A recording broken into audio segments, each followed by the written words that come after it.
Olá pessoas, tudo bem com vocês? Eu sou a Nadia Araújo, estou de volta para mais uma troca de ideias com vocês. Hoje a gente vai para o nosso terceiro vídeo da sériezinha contando sua história. E quem quiser participar, eu vou deixar aqui abaixo o meu e-mail, tá? Manda um e-mail para mim, conta a tua história que a gente vai estar compartilhando a história aqui. Não se preocupe que eu não vou divulgar nomes, porque a ideia é divulgar a história e não os personagens. E a história de hoje é uma história assim encantadora. Quando eu recebi esse e-mail que eu li, eu tava me sentindo dentro da situação. É uma história que vocês vão gostar muito. E essa história, ela não segue aquela linha que a gente está mais acostumado a ver, que é do egípcio ou qualquer outra nacionalidade do mundo árabe, que tá lá na internet, enquanto brasileira, e fica desesperado para casar, porque tem que casar, quer casar. Não segue essa...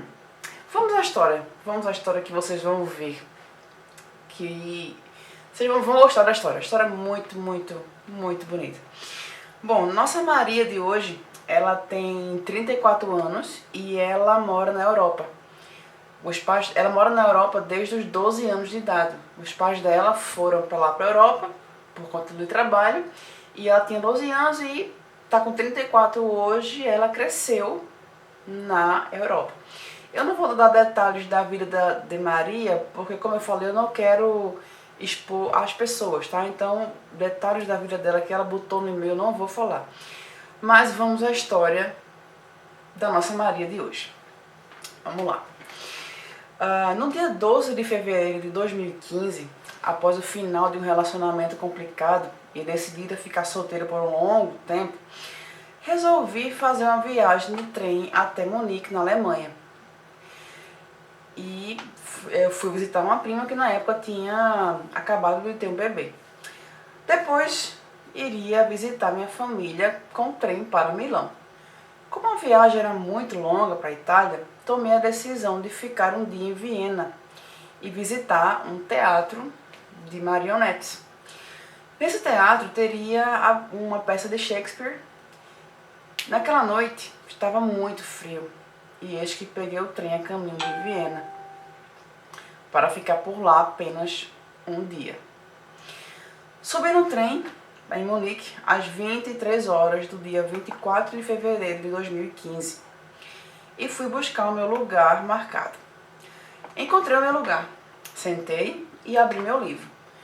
Quando de repente entrou um homem de 1,94 de altura, pele clara, olhos verdes e de óculos. Ele sentou-se ao meu lado e disse: "Hi". Eu respondi: "Hi". A seguir, chegou uma senhora que parecia meio perdida. Ele começou a dizer para ela em alemão que aquele lugar era dela. No final, ela estava na carroça errada do trem. Nós começamos a sorrir e ele me perguntou: "Você está indo para Viena?" Eu respondi: "Sim, estou. E você?" Ele disse: "Estou de férias na Alemanha e decidi vir para Viena no último minuto." "Prazer, meu nome é fulano."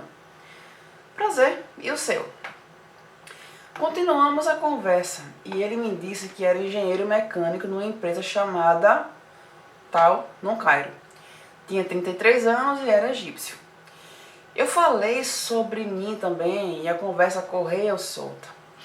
Ele me falou sobre a condição dos católicos ortodoxos por lá, que ele estuda numa escola francesa e falava francês, inglês e alemão. Obviamente, a língua materna dele era o árabe. Continuamos a conversa. Decidimos então fazer o passeio por Viena juntos e foi muito divertido. Almoçamos, conversamos, tiramos fotos, compramos souvenirs. Entretanto, o dia acabou e eu tinha que ir para Milão e ele tinha que voltar no trem para Munique. Ele perguntou se eu tinha Facebook, mas não tenho. Trocamos o WhatsApp e nos despedimos na estação de trem, com um aperto de mão. Dormi toda a viagem para a Itália e ao chegar lá, verifiquei que no meu celular tinham 12 mensagens dele. perguntando se eu já tinha chegado, se a viagem correu tudo bem. Dentre todas as mensagens, tinha algo super fofo que eu dizia: eu não quero ser somente seu amigo. Eu fiquei emocionada, porque era recíproco. Eu havia me apaixonado também, para variar. Liguei para ele assim que cheguei na casa dos meus pais em Milão. E daí paramos mais. Depois de uns 3 dias ele voltou para o Cairo e nossa vida era conversar sobre tudo no WhatsApp. Ele era igual a mim em tudo e é super inteligente. Quando voltei para minha casa em Londres, recebi um buquê de girassóis, que é a minha flor favorita. O tempo passou e em maio de 2015 viajei pela segunda vez para o Egito. Eu já tinha ido antes, na adolescência, com minha família. Ele mora com a mãe e o irmão mais novo, em tal canto. E ainda conserva o carro do pai, que já faleceu.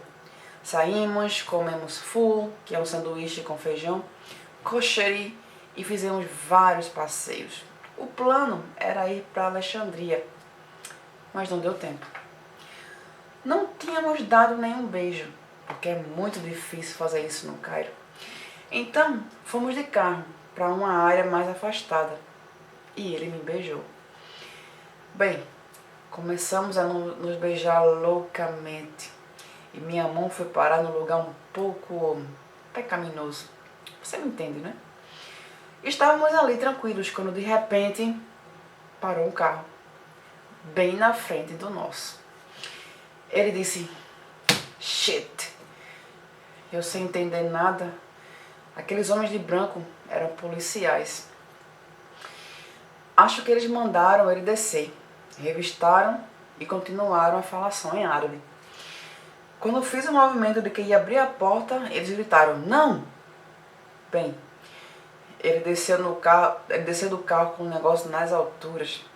Acho que os policiais pensaram que eu estava pelada. Os policiais pediram para ver meu documento e constataram o meu tipo de passaporte. Devolveram meu passaporte e eles conversaram muito com ele.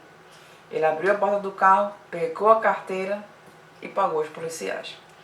Depois dessa experiência, saímos desse local e no caminho começamos a sorrir da situação. Voltei para Londres e continuamos o namoro à distância.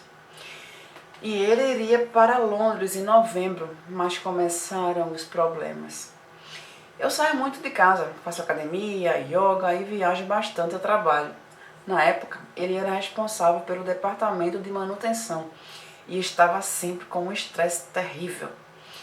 Ele estava fazendo dieta e as brigas entre nós sempre foram inevitáveis. Terminamos em julho de 2015, mas ele continuava me escrevendo para saber como eu estava. Em novembro de 2015, ele chegou em Londres. Conversamos, brigamos e para mim era o final de tudo. Não chegamos a ter nenhuma relação sexual, porque eu não queria.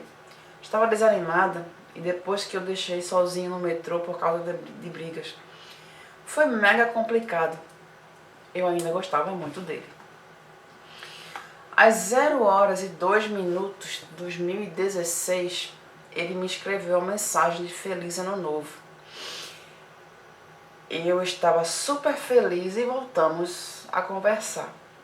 Em março, conheci uma pessoa e comecei a sair com ele.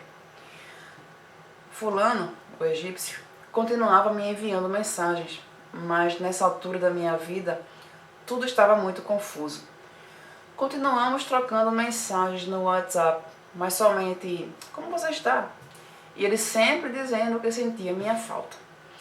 Mudei para os Estados Unidos e nossas conversas eram no máximo de 1 a 3 vezes por mês. O tempo passou. Em julho, ele me ligou para perguntar a minha opinião sobre a mudança dele para Abu Dhabi. Ele conseguiu um contrato em uma das maiores empresas de construção. Ajudei-o com as condições de contrato e dei uns conselhos. Ele aceitou o contrato e foi para Abu Dhabi. Eu havia organizado uma viagem para Cuba com minhas amigas e quando eu estava fechando a mala, percebi uma mensagem. Ele dizia: estou indo para Nova York. Você vem me ver? Ele sempre dizia que não gostava dos Estados Unidos. Na real, nem eu gosto.